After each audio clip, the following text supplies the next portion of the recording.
Kuala Lumpur dilihat mampu menjadi platform mencungkil bakat muda di negara ini. Ia juga memberi peluang kepada murid mempamerkan kebolehan mereka dalam bidang muzik.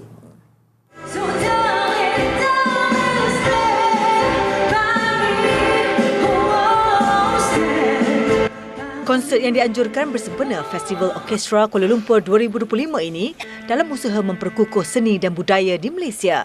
Sebanyak 5 sekolah terlibat membuat persembahan, iaitu Sekolah Menengah Kebangsaan Ceras, Sekolah Jenis Kebangsaan Cina Sentul, Sekolah Menengah Kebangsaan Kepong Baru, Sekolah Kebangsaan Setiawangsa dan Sekolah Kebangsaan Bukit Damansara. Kita nampak mereka boleh menari, boleh menyanyi. Yang selama ini kita nampak kalau dalam kelas dia statik saja.